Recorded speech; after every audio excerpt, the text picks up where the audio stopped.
पहले जो है सरकार घोषणा कर देगी राजकर्मी के लिए, लेकिन हमारी जो मुख्य मांग है, जो मुख्य लड़ाई है कि एक संवर्ग एक वेतनमान, उस पर सरकार घोषणा नहीं करने जा रही है। तो सरकार केवल मन मर्जी से नाम के लिए राजकर्मी बनाने जा रही है, कोई काम के राजकर्मी हम नहीं रहेंगे। हमारा कोई लेवल ऑफ पे फिक्स नहीं है अन्य राजकर्मियों की तरह। हमारा कोई जो नियमित शिक्षक पहले से कार्यरत हैं उनके समान वेतन की हम लोग मांग करते थे, उसके लिए हम लोग सुप्रीम कोर्ट तक लड़े, बड़े बड़े आंदोलन किए। उस संबंध में कोई दिशा निर्देश नहीं है।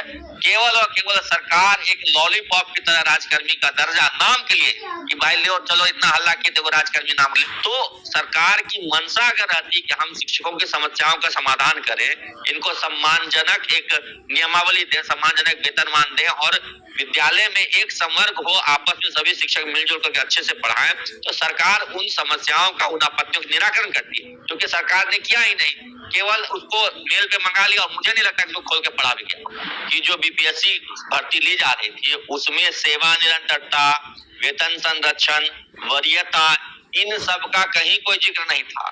ये एक फ्रेश बहाली मानी जा रही थी। जब फ्रेश बहाली होती है तो सेवा निरंतरता, वेतन संरक्षण का कोई उसमें जिक्र ही नहीं था। इसी वजह से हमने विरोध किया था, लेकिन हमारे कुछ साथी दिग्भ्रमित हो गए, धैर्य नहीं रख पाए। उनको लगा कि जा ये अंतिम मौका है, इसके बाद हम राजकर्मी बनेंगे ही नहीं, कोई संघर्ष का कोई परिणाम ही नहीं निकलेगा। लेकिन आज वो लोग स्वयं ठगा हुआ महसूस कर रहे हैं कि नियोजित शिक्षकों को भी राजकर्मी दर्जा दिया जा रहा है, वेतन संरक्षण के साथ दिया जा रहा है, तो वैसे में उनका परेशान होना स्वाभाविक है। हालांकि हम लोग उनसे कहना चाहते हैं, आप धैर्य रखिए, आप भी हमारे भाई बंधु समान हैं। भले आपने हमारी बात नहीं मानी, संघ संगठन की बात नहीं मानी, लेकिन हम आपके संघर्ष की लड़ाई हम लड़ेंगे, आपके हितों की रक्षा के लिए हम लड़ेंगे। और हमारी बैठक में भी यही निर्णय लिया गया है कि हमारे जो भाई बंधु जो है हमारे संघ की बातों से भटक गए, भ्रमित हो गए, उनको सरकार ने भी अपना बहुत बड़ा तंत्र लगाया था शिक्षकों को भ्रमित करने के लिए। स्थानीय स्तर पे जो नेता थे वो अपने प्रभाव से लोगों को भ्रमित कर रहे थे, अरे बीपीएससी दे दो, विरोध मत करो, विरोध मत करो। और सरकार भी तरह तरह के कार्रवाई करा करके, वेतन बंद करा करके, निलंबित करा करके शिक्षकों को डरा रही थी। इस वजह से बहुत लोगों ने फॉर्म भर दिया। तो हमारी उनसे अपील है, आप धैर्य रखिए, हम आपके हक अधिकार की लड़ाई लड़ेंगे। हाँ, लेकिन आपको भी ग्लानि होनी चाहिए, आपको भी इस बात का एहसास होना चाहिए कि संघ ने अगर मना किया था, बहिष्कार किया था, कुछ कारणवश किया था। हमको अपने संघर्ष पे भरोसा था और हमारे संघर्ष की जीत भी हो रही है।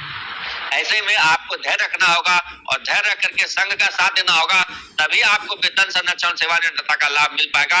अन्यथा इस बार फिर आप कुछ मनमाने ढंग से करेंगे तो आपकी मदद कोई नहीं कर पाएगा, ना संघ कर पाएगा, और सरकार तो बैठी ही आपका शोषण करेगी। क्या हम अस्वीकार कर चुके हैं? हमने पहले ही बैठक में जो है इसको अस्वीकार कर दिया गया है।